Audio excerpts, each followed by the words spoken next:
안녕하세요. 서울시립 발달장애인 복지관 조언지원팀 최설아 팀장입니다.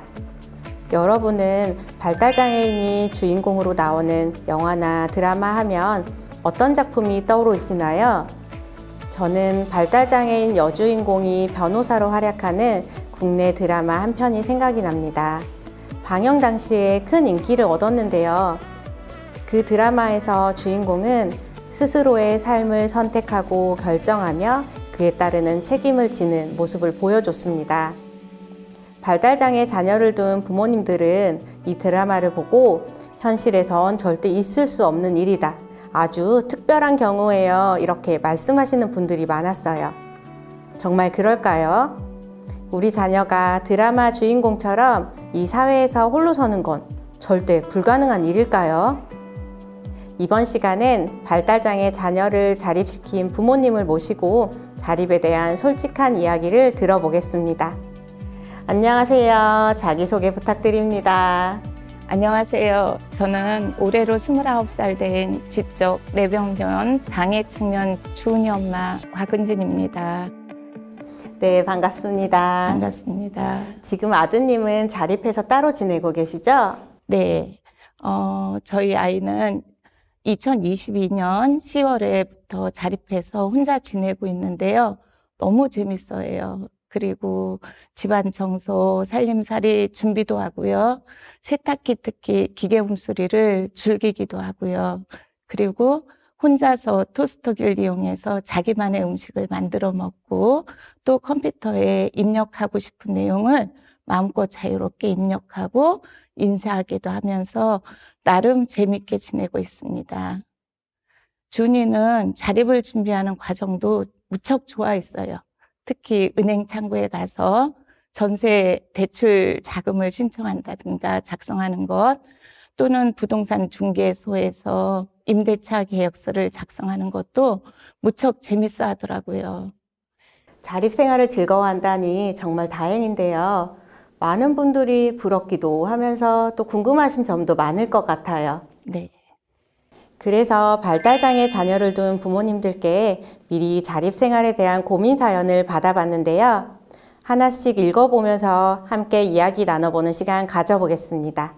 첫 번째 고민 사연입니다. 안녕하세요. 25살 딸을 둔 엄마입니다. 저희 아이는 아직 직업도 없고 음식도 잘 만들지 못합니다. 이런 발달장애인도 자립생활이 가능할까요? 자립생활은 신체 장애인만 가능한 것이 아닌가요? 일반적으로 자립이라고 하면 일을 해서 돈을 벌어야 하고 내가 번 돈은 직접 관리도 하고 음식도 만들 줄 알아야 하고 남들과도 잘 지낼 수 있어야 한다고 생각하시는 분들이 많아요. 그래서 일상생활을 하는데 도움이 필요하거나 직업이 없으면 자립생활이 어렵다고 생각하시는 것 같은데요. 어머님 생각은 어떠세요? 흔히는 집을 구해서 나가거나 직장을 구해야 자립이 가능하다고만 생각들 하는데요.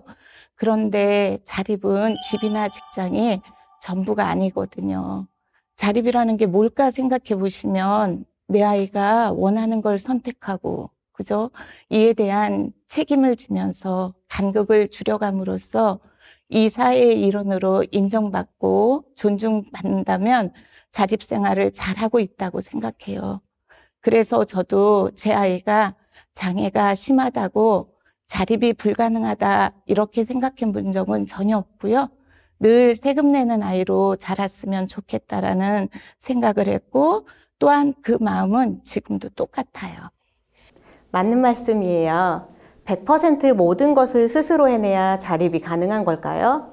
누군가의 도움을 받는다면 자립생활이 아닌 걸까요? 저도 부모님 도움 받아서 자녀를 키우고 있고요. 덕분에 하고 싶은 일을 하면서 생활하고 있거든요. 온전히 자기 스스로 모든 것을 결정하고 해결하는 건 어렵더라도 내가 살아가는 데 있어서 어떤 부분에서는 또 도움도 받으면서 이전보다 조금 더 수월한 일상이 가능하다면 이것 또한 자립으로 볼 수 있죠.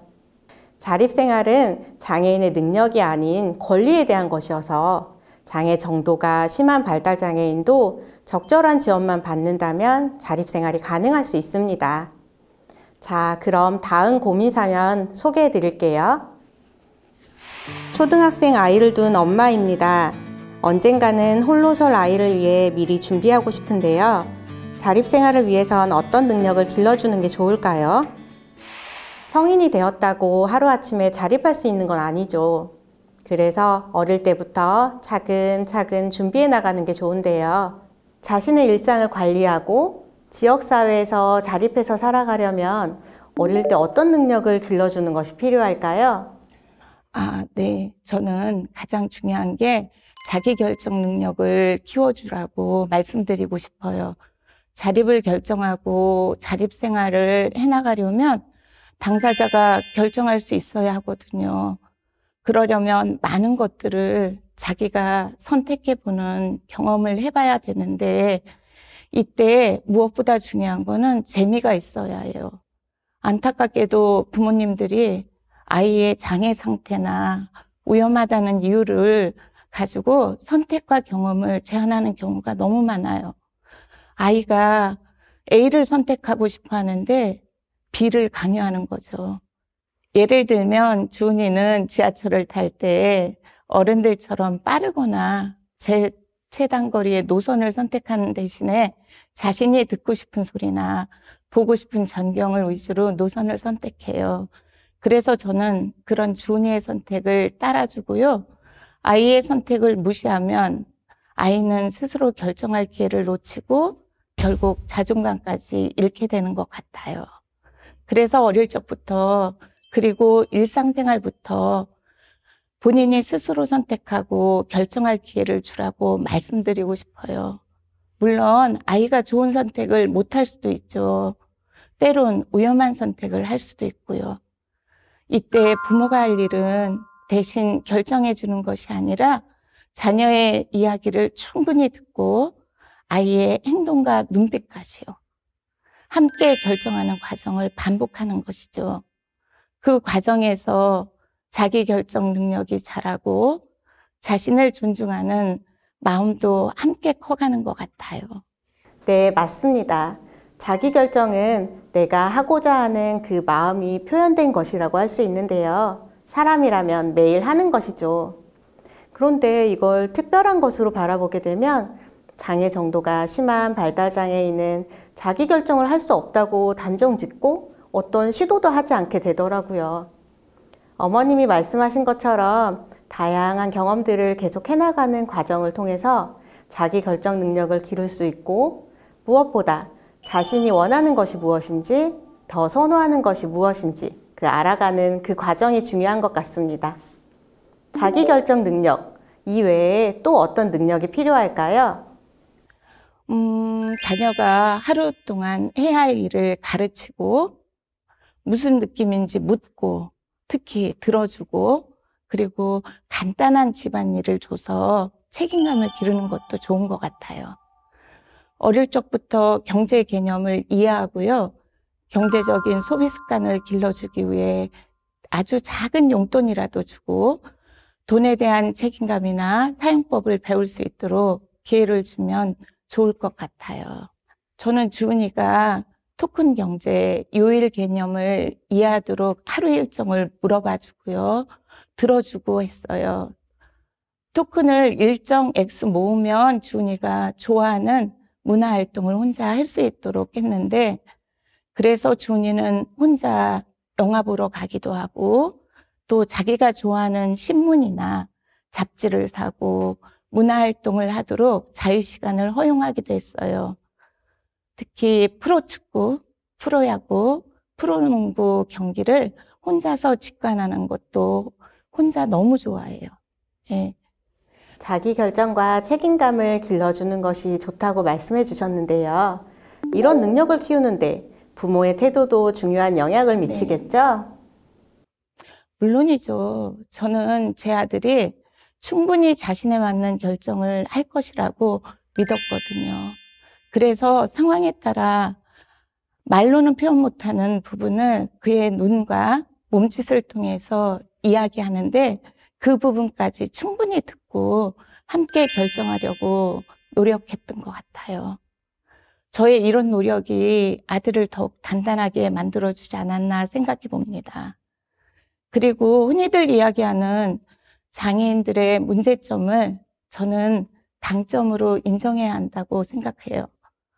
예를 들자면 저희 아이는 유독 세탁기에 집착했거든요. 그래서 저는 세탁기의 사양이나 기능을 저 역시 샅샅이 이해했어요. 부모가 자녀를 어떻게 대하는지가 자녀의 자존감과 자립심의 정도에 영향을 미치게 되는군요. 자녀가 우리 사회에서 당당한 시민으로 살아가기를 원한다면 자녀를 있는 그대로 받아들이는 것이 중요합니다. 이 아이는 이런 것을 좋아하고 이런 부분은 혼자서도 잘하고 또 이 부분은 좋아하기는 하지만 혼자 하기는 또 어렵고 우리도 다 그런 부분이 있잖아요. 부모가 자녀를 소중한 한 사람으로 바라보고 존중해 줄 때 자녀는 자신을 긍정적으로 생각하게 되고 앞으로 만나게 될 많은 사람들 앞에서 당당해질 거라고 생각합니다. 또 자녀가 이미 가지고 있는 능력에 중점을 두고 자녀가 지금 하고 있는 것을 지지하고 격려할 때 자녀가 한 단계 더 성장할 수 있다는 것을 기억해 주시면 좋겠습니다. 다음 고민 사연도 한번 들어볼까요? 자립생활을 위해선 가족 이외의 다른 사람과 잘 어울릴 수 있어야 할 것 같은데요. 우리 아이는 복지관 활동이나 모임 활동을 어려워하는데 사회성을 길러줄 수 있는 방법이 있을까요? 다양한 활동에 참여하며 새로운 친구를 사귀고 여러 사람과 즐겁게 상호작용하며 일상을 보내는 것이 자립생활의 한 부분이기도 하죠. 자녀의 사회 참여를 도울 방법이 있을까요? 자녀와 함께 다양한 활동을 경험하고요. 즐길 수 있는 활동을 만들어주면 좋겠어요. 자녀가 무엇에 관심이 있고 좋아하는지 자세히 살펴보고 관찰을 하셔야 하는데요.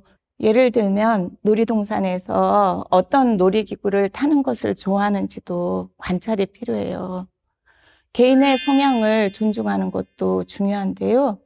그래서 소그룹 또는 1대1 관계에서 자주 모임 확장하기, 가까운 안전한 관계 맺기, 친구 만들기, 깊이 있는 관계 맺기 등 활동을 하는 것이 중요해요.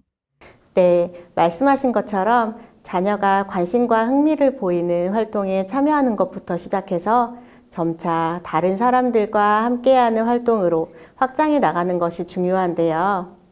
제가 만났던 분 중에서 고등학교를 졸업하고 오랜 시간 동안 집에서만 생활을 하면서 다른 사람들을 만나거나 외부 활동을 해본 경험이 적은 당사자 한 분이 계시는데요. 처음에는 매일 아침마다 복지관에 오는 것을 힘들어했고요. 다른 사람 얼굴도 잘 쳐다보지 못했는데요.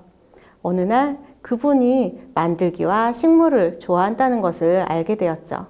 복지관에 오면 자기가 좋아하고 재미있는 활동들을 할 수 있다는 것을 느끼게 되면서 아침에 일어나면 복지관에 가겠다며 스스로 옷을 챙겨 입으시고요. 이제는 마음이 맞는 동료를 만나서 커피도 마시고 수다도 떨고 다양한 활동 경험들을 늘려나가고 있습니다. 낮 시간에 의미 있는 일상이 가능해지면서 점차 자립에 한 걸음 더 다가가고 있는 거죠. 자, 마지막 고민 사연입니다. 어떤 고민일지 한번 들어볼까요? 30살이 된 자녀와 함께 살고 있는 부모입니다. 최근 자녀의 친구가 자립을 해서 저희 아이도 부쩍 혼자 살고 싶다는 이야기를 자주 합니다. 사실 아무것도 준비가 되지 않아 어디서부터 시작해야 할지 막막한데요. 가장 먼저 뭘 해야 할까요? 자녀가 자립생활에 대한 의지를 보인다면 가장 먼저 무엇을 하면 좋을까요? 저는 가장 추천하는 게 가족 회의를 많이 하라고 하고 싶고요. 자립의 유형을 직접 보여주거나 또 어떤 유형으로 자립하길 원하는지 끊임없이 대화하고 자녀가 원하는 자립을 위해 필요한 것들을 배우고 연습하면 좋을 것 같아요. 그리고 자립을 위해 많은 자료들이 필요하잖아요. 이런 자료에 대해서는 부모나 보호자 또는 주거복지센터, 주민센터, 해당 구청, 서울시청을 방문하여 사회복지 담당자 공무원들에게 물어보고요. 또한 필요한 정보를 꼼꼼히 메모하고 수집하면 좋을 것 같아요. 어머니께서는 체계적으로 잘 준비하셨네요.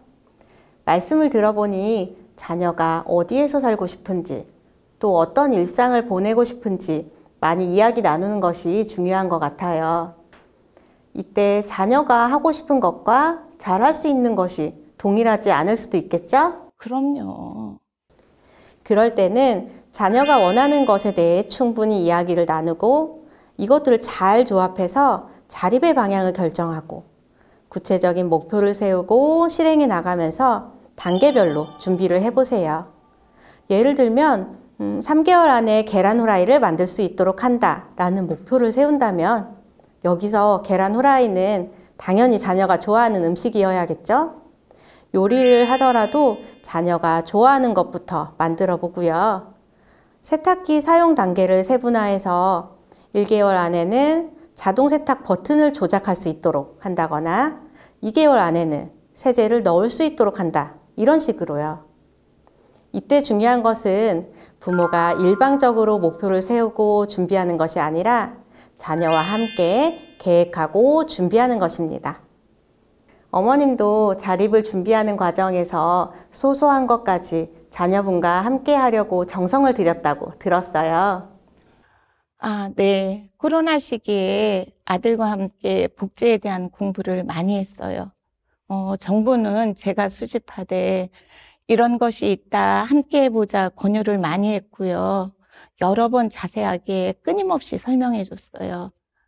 그리고 집을 구할 때도 제가 먼저 은행에 가서 정보를 얻고 그 다음에 아들과 함께 대출하는 곳에 가서 다른 사람들이 어떻게 하는지 보게 했고요.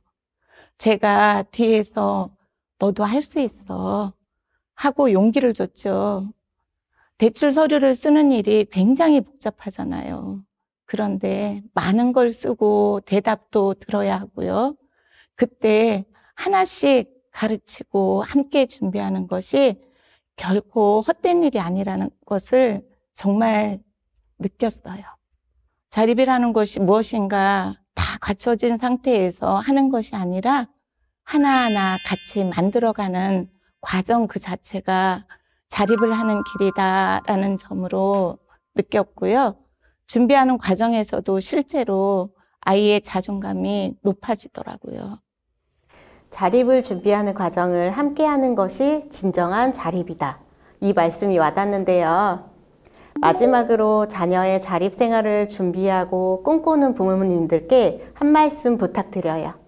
자립은 성공과 실패의 문제가 아닙니다. 아이가 자립을 했다가 다시 돌아온다는 선택을 해도 그동안의 노력이 마이너스가 되거나 제로가 된 거는 아니라고 생각하거든요. 그 경험 속에서 분명 얻은 것이 많고 그 경험이 토대가 돼서 다른 것을 해나갈 수 있는 토양이 될 거예요. 너무 걱정하지 마시고 자녀를 믿는 마음으로 자립생활을 응원해 주셨으면 좋겠어요. 네, 좋은 말씀 감사합니다. 옆에서 기다려주고 응원해주는 어머니가 계셔서 자녀분이 더 편안하게 자립생활을 할 수 있는 것 같습니다. 나의 자녀가 사회의 구성원으로 살아갈 수 있다는 그 믿음과 기대를 가질 때 자녀도 마음을 열고 세상으로 한 걸음 더 나아갈 수 있다는 점 꼭 기억해 주셨으면 좋겠습니다. 그럼 이상으로 이번 시간 마치겠습니다. 감사합니다. 감사합니다.